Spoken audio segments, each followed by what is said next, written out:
तुम अपने 20s में हो, तुम अच्छा खासा पैसा कमाना चाहते हो, कॉलेज की फीस, पेरेंट्स के खर्चे और साथ ही अपना करियर एक्सट्रीम लेवल तक बिल्ड करना चाहते हो। लेकिन प्रॉब्लम ये है, तुम घूम फिर के हमेशा फ्रीलांसिंग के वही कॉमन ऑप्शंस पर आ जाते हो, like thumbnail designing, video editing, और थोड़ी देर बाद तुम्हें खुद ही रियलाइज होता है या तो इसमें स्किल्स चाहिए या फिर बहुत ज्यादा टाइम, और दोनों ही चीजें इस मोमेंट पे तुम्हारे पास नहीं है। बट डोंट वरी, मैंने स्टार्ट की है एक सीरीज जिसमें 0 स्किल से भी आप अर्निंग कर सकते हो। और क्लियर कर देता हूँ, ये कोई टैप टू अर्न वाली वीडियो नहीं है, ना ही मैं तुम्हें किसी रेफर एंड अर्न के चक्कर में डालने वाला हूँ। यहाँ मैं तुम्हें रियल आइडियाज दिखाने वाला हूँ जिनकी मदद से तुम डिसेंट अमाउंट से लेकर लाख तक अर्न कर सकते हो। लेकिन हाँ, मेहनत और डेडिकेशन दोनों को मिक्स करके काम करना पड़ेगा। So welcome to earn without skill series episode 1। Episode 1 का आइडिया सिंपल है, हम कुछ पॉपुलर गेम्स से इंस्पिरेशन लेंगे, उसमें अपनी क्रिएटिविटी ऐड करेंगे और एक नया गेम क्रिएट करेंगे। उसके बाद हमारे पास अर्निंग के 2 क्लियर तरीके होंगे जिसके बारे में हम वीडियो के एंड में बात करेंगे। सो स्टार्ट करते हैं ऐप बनाने से। तुमने कैंडी क्रश कभी न कभी तो खेला ही होगा या फिर इसके बारे में कभी न कभी तो सुना ही होगा, और हम आज इसी गेम से इंस्पिरेशन लेकर इस गेम का एक इंडियन वर्जन या यूं कहो एक देसी वर्जन बनाने वाले हैं। अब ऐप बनाने के लिए वैसे तो तुम्हें कोडिंग का अच्छा खासा नॉलेज होना चाहिए, लेकिन आज के टाइम में काफी सारे AI टूल्स हैं जिनका यूज करके तुम आसानी से सिर्फ एक प्रॉम्प्ट का इस्तेमाल करके एप्लीकेशन बना सकते हो, वो भी फ्री में। और तुम किसी भी टूल का यूज कर सकते हो, लेकिन मैं यूज करने वाला हूँ कोडफ्लाइंग का, क्योंकि इससे एप्लीकेशन बनाते ही हम उसे डायरेक्ट अपने फोन पर टेस्ट भी कर सकते हैं। और वीडियो के एंड में मैं तुम्हें एप्लीकेशन बनाने के 2-3 और रियल लाइफ यूज केस भी बताऊंगा।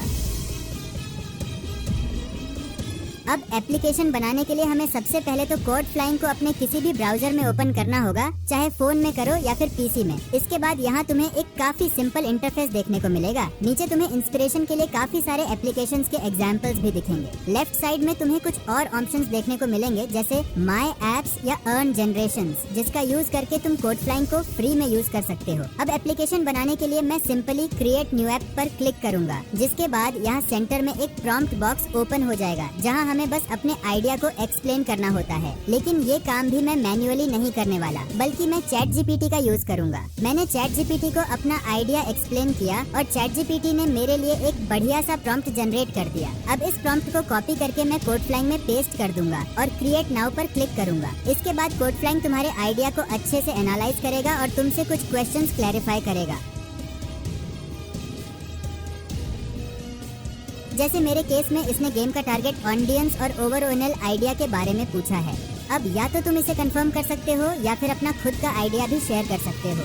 अब क्योंकि मुझे ये सजेशन अच्छा लगा तो मैं इसे सिंपली कंफर्म कर देता हूँ। इसके बाद यही सेम प्रोसेस 2-3 बार रिपीट होगा और फाइनली तुम्हारा एप्लीकेशन बनना शुरू हो जाएगा। तो चलो थोड़ा वेट करते हैं।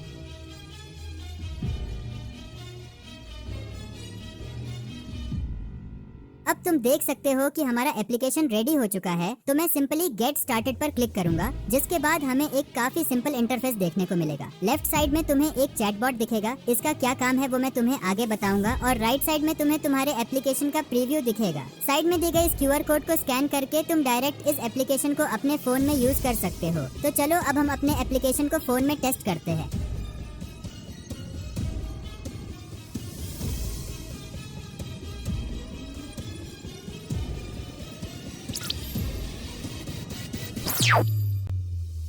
ओके, तो एप्लीकेशन काफी सही बना है और कोडफ्लाइंग ने हमारे गेम में साउंड इफेक्ट्स भी ऐड कर दिए हैं। लेकिन अभी भी मुझे किसी चीज की थोड़ी कमी लग रही है, इसलिए क्योंकि अभी तक इसमें वो इंडियन टच नहीं आया है। इस प्रॉब्लम को सॉल्व करने के लिए मैं इसी चैटबॉट का यूज करूंगा। यहाँ मैं सिंपली ये लिखूंगा कि एप्लीकेशन तो काफी सही है, लेकिन इसे एक इंडियन टच देने के लिए गेम में कैंडीज को इंडियन फूड से रिप्लेस कर दो, जैसे पानी पूरी, इडली, डोसा, मोमो वगैरह। और इतना लिखते ही हमारा ऐप फिर से मॉडिफाई होना शुरू हो जाएगा। तो चलो थोड़ा और वेट करते हैं। ओके, अब हमारा फाइनल एप्लीकेशन तो रेडी है। एंड जैसा मैंने सोचा था ये बिल्कुल वैसा ही है। नाउ अगर तुम चाहो तो इस एप्लीकेशन का कंप्लीट कोड भी डाउनलोड कर सकते हो या फिर अपने ऐप को पब्लिश भी कर सकते हो।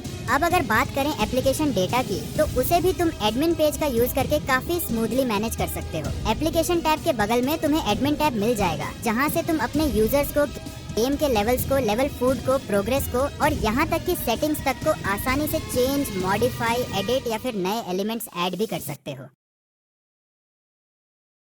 अब गेम बन जाने के बाद हमारे पास अर्निंग के 2 क्लियर तरीके होंगे। अर्निंग का पहला तरीका ये है कि हम गेम को लॉन्च करेंगे, रील्स और शॉर्ट वीडियो बनाकर उसका प्रमोशन करेंगे और उससे पैसा कमा सकते हैं। दूसरा तरीका ये है कि हम उस गेम को, जिसे हमने डायरेक्ट किसी पॉपुलर गेम से या फिर जिस गेम से इंस्पिरेशन लेकर रिक्रिएट किया है, उसी गेम की कंपनी को डायरेक्ट सेल कर सकते हैं। ऑनेस्टली बोलूं तो दूसरा आइडिया ज्यादा पावरफुल है, क्योंकि जब किसी भी कैटेगरी में, चाहे वो गेमिंग हो या कोई और फील्ड, अगर कोई पॉपुलर कंपनी अपने आसपास एक पोटेंशियल कॉम्पिटिटर को देखती है तो उसके पास सिर्फ 2 ही ऑप्शंस होते हैं। या तो वो अपने ओरिजिनल गेम में एक्स्ट्रा फीचर्स और डेवलपमेंट ऐड करे, या फिर वो अपने कॉम्पिटिटर को डायरेक्ट खरीद ले। और ऐसे सिनेरियो में आपके चांसेस काफी बढ़ जाते हैं कि आप अपना बनाया हुआ गेम, जो आपने उन्हीं से इंस्पिरेशन लेकर बनाया है, उन्हीं कंपनी को सेल कर दो, और वो भी एक अच्छे अमाउंट पर। फाइनल अमाउंट कंपनी के साइज और गेम की पॉपुलैरिटी पर डिपेंड करता है। इसीलिए दूसरा आइडिया सिर्फ बेटर नहीं, बल्कि ज्यादा पोटेंशियल और ज्यादा चांसेस प्रोवाइड करता है अर्निंग के लिए। ऐसे तो गेम सेल करना एक काफी पावरफुल ऑप्शन है, लेकिन इसका प्रोसेस थोड़ा लंबा और डिटेल्ड होता है। इसीलिए अगर तुम चाहो तो मैं इस टॉपिक पर एक कंप्लीट डिटेल्ड वीडियो बना सकता हूँ, और तब तक तुम ये वीडियो देख लो जहाँ मैंने तुम्हें बताया है कि कैसे मैंने एक स्टूडेंट होते हुए 50 दिनों में 7 लाख कमाए हैं।